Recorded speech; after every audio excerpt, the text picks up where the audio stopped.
What are your values and principles in life?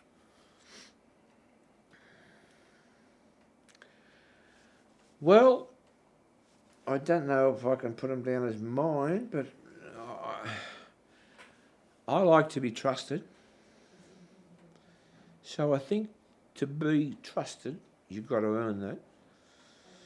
I think to earn that, you've got to be yourself, upfront and honest with people.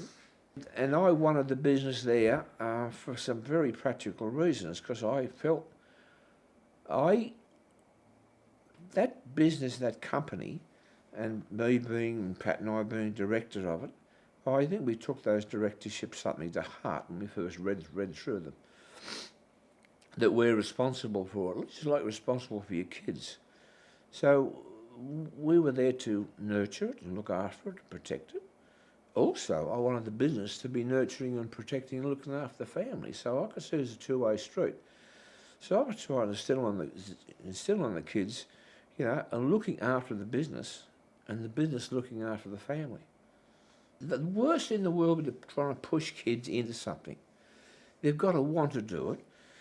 And I never thought they were all going to get involved. They all had a little exposure to it. They wanted to earn a bit of pocket money. They were sucked in right from the start, weren't they? It's brilliant and yet scary to think that kids can come along and if I can take myself and divide myself up in a number of parts, there's each of those kids that can do those parts, which is fantastic. We had the 3 girls in one and the 4 girls and the 3 boys in the bending side. At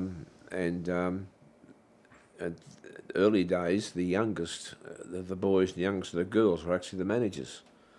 But for their discussions and their meetings, and they had role changes. As one considered that they could do a better job than the others, and they told them so, and which you would think sparks would fly in most families, but it didn't with ours. Go back a generation. I got good example from my parents, and Pat got good stability and guidance from her parents, and I think this has come through. Our kids then in turn have worked part-time with us in the business.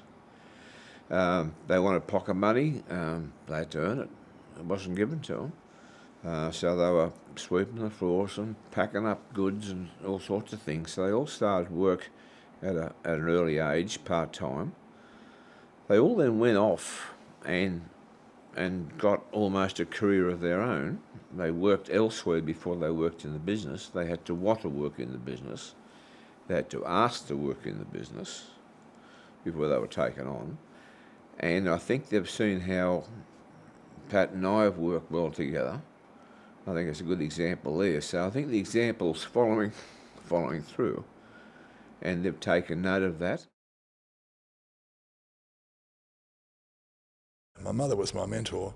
She was a very strong lady and certainly gave me lots of inspiration and messages that I should carry through life, things that I should always keep in mind. She was very good that way. And when I was 11 and 12, I sold Heralds. Managed to talk Mum into letting us go down and sell papers for Frank's News Agency with my younger brother Adrian, who was 2 years younger than me. When I was about 12 and a half, they said that I had to leave that and come and work in the shop after school. So I used to work in the shop. When school got out, I was given 15 minutes from when school got out to be down the hill, change into my shop gear, pair of overalls, what have you, and be in the shop. And my mother used to talk to me all the time about, because I used to complain a bit that all my mates were going swimming in the summertime and I had to work weekends and what have you and night times, and she used to tell me, "It's okay, my boy, you work hard when you're young and you'll be able to do all the things you want to do later in life. And all your friends won't be able to do all those things because they won't have actually put together a foundation like you should be able to do." She kept those little messages going to me all the time. Honesty above everything else was one of them. I remember my dad telling me one time, he was doing the books this night and I was sort of helping him. I must have been about 14, 15 at the time. I was helping him after school, and he said, going back many years ago, after the Depression, things were pretty tough, and they were in a pretty tough position, my parents. And when they first got married, they had a lovely home at East Geelong. They moved into a brand new home, a nice brick home, which they had to sell and then come and live above the shop. They sold that when I was 5 months of age. And things were pretty tough. And this particular day, he was doing his accounts and he called Mum in and said, look, one of the merchants in Melbourne had made a big mistake. Let's say it was 1,000 boxes of something multiplied by 10 and they'd multiplied it by 1 or some jolly thing. But it was a lot of money back in those days, back in the early 40s. It might have been about 1940, 41. And he said, what should I do here? And he said, my mother got so cross with him for even asking the question. And her philosophy was, we pay every penny, in those days it was, that we owe, and we fight for every penny that's ours. Don't even think about it, Tony. You go and pay that merchant tomorrow morning when you go to the market. That made a big impression on my dad, but that was my mother's philosophy in life. She said, honesty above everything else, and it'll always come back to you. She was pretty right.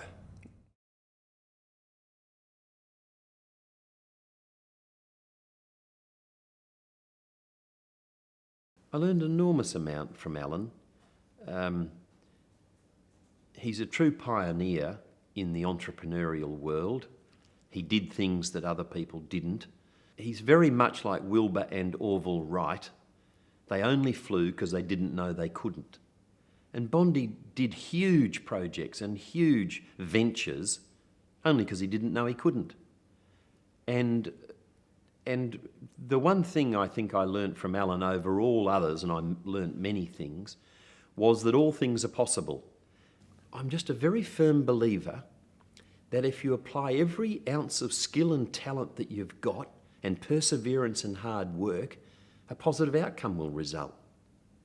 When I bought SeaWorld, I bought it for $35 million, and my biggest project prior to that was about $5 million, $6 million. So, you know, it was very much an Alan Bond-inspired deal that I had the audacity to think that a kid from Cottesloe who started his company only in 1972 with $6,000, lent to me by my mother and my brother, Ian, could buy a $35 million deal 10 years later.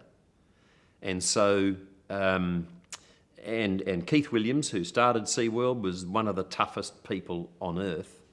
But then I dealt with as tough, and so I was ready for him. And like I said with my mother and my father, anything that doesn't kill you makes you stronger. It was dealing with people and families and, you know, down-to-earth, ordinary people and giving them great enjoyment and value for money. And there's nothing nicer than it made heaps of money. And so, you know, you can make money as a funeral director, but no one will ever thank you for that. So this was a business that brought joy and happiness to everybody that walked through the gates. I think the best thing is being nice to people. And be as hard as you like, but if you're nice to people, if you're generous in spirit, if you are very fair and ethical in your dealings, karma gets bad, guys.